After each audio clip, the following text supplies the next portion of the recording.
नमस्कार। मैं आज की मुद्दा है हमारी कि सरकार के लिए गए निर्णय पर आम पब्लिक की स्थिति और दिन दशा पर मैं बात करूंगा। सरकार कोई भी फैसला जनता के हित में लेती है, ऐसा हमने सुना था, लेकिन आज ऐसा लगता है कि आज की सरकारें जनता के विपरीत फैसला लेती है। सरकार कहती है कि कोरोना हमारे शिक्षकों के द्वारा, हमारे पठन पाठन करने वाले विद्यार्थियों के द्वारा, उनके द्वारा फैल रहा है, जो शिक्षा का प्रचार प्रसार कर रहे हैं उनके द्वारा नहीं फैल रहा है।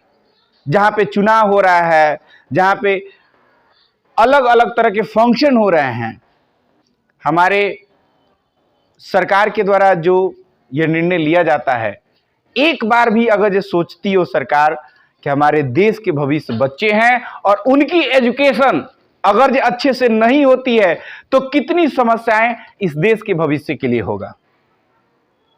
बच्चों को बिना एग्जाम दिए पास करा दी जाती है, बिना सिलेबस पढ़ाए एग्जाम लेने का डेट दे दिया जाता है और उसके बाद भी कहा जाता है कि हम ऑनलाइन से पढ़ सकते हैं।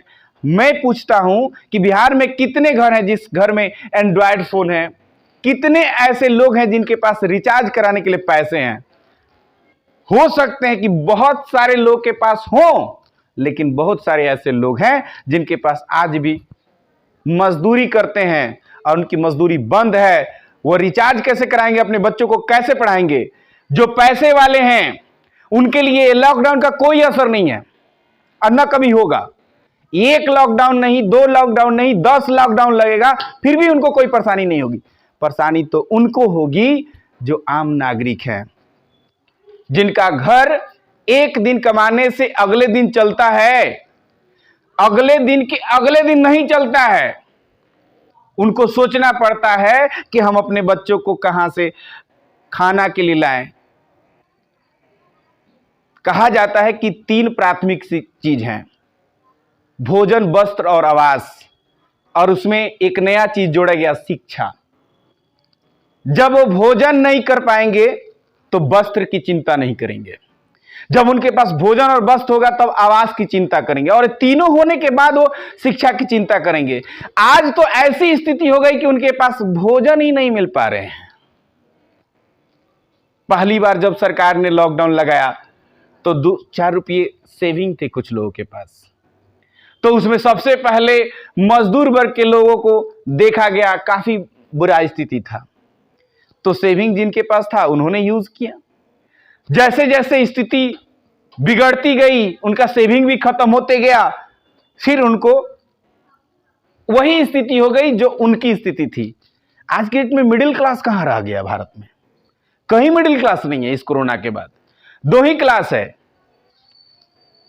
एक तो जो सरकार के चलाते हैं, कार्यपालिका में हो, विधायिका में हो या न्यायपालिका में हो, और दूसरा जनता, गरीब जनता, जिसके पास कोई अपनी पावर नहीं है। और उसी जनता में कुछ ऐसे वर्ग हो गए जो सरकार की चापलूसी करते हैं, सरकार के साथ रहते हैं, और उनकी स्थिति आज अच्छी है।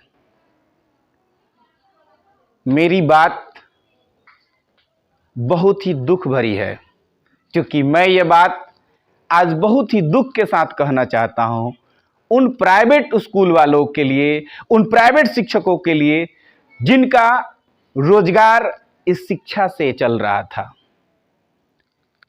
हमारे देश में कहा जाता है कि शिक्षा को बढ़ाओ, शिक्षा को बढ़ाओ, और शिक्षा जब बढ़ जाती है, जब पढ़े लिखे लोग हो जाते हैं तो उनके लिए रोजगार नहीं रह जाते हैं। कुछ शिक्षित लोग दूसरों को शिक्षित करके आंशिक बेरोजगारी को दूर किए थे, उस बेरोजगारी को भी उत्पन्न किया जा रहा है। सरकार को यह नियम बनाना चाहिए, कानून बनाना चाहिए कि हमें बच्चों को किस तरह पढ़ाना है, कैसे पढ़ाना है, एक एक बच्चा को बुलाकर पढ़ाना है कि 5-5 बच्चा को बुलाकर पढ़ाना है। बट ये स्पष्ट कह देना पढ़ाना ही नहीं है। This is the not correct solution. हमें इस पर सोचना होगा, हमें इस पर विचार करना होगा।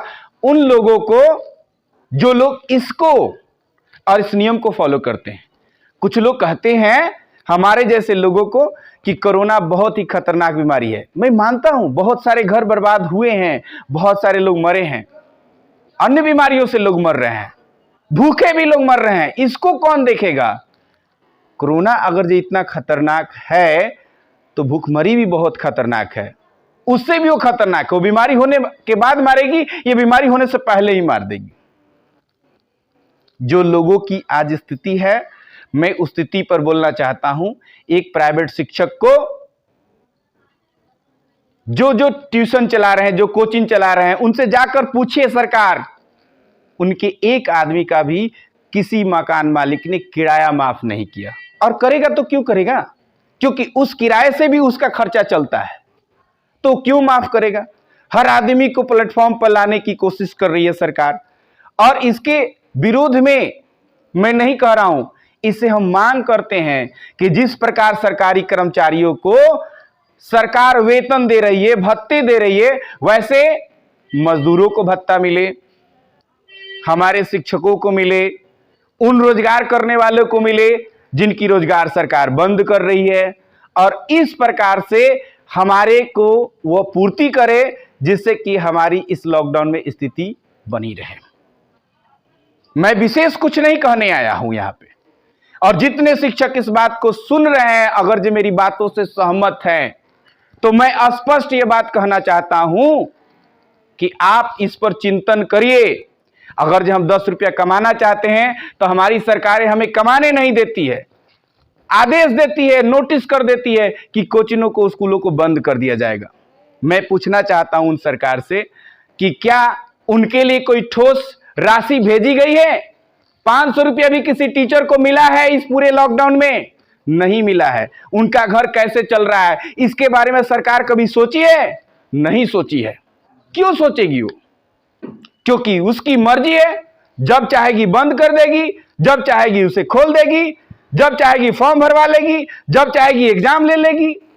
इस पर मुझे इतना ही कहना है कि जो शिक्षक इस बात को सुन रहे हैं, इस वीडियो को इतना वायरल करें, इतना वायरल करें कि हमारे इस कानून को बनाने वाले को पहुंच जाए और उनको यह मालूम चले कि एक शिक्षक का क्या दर्द है।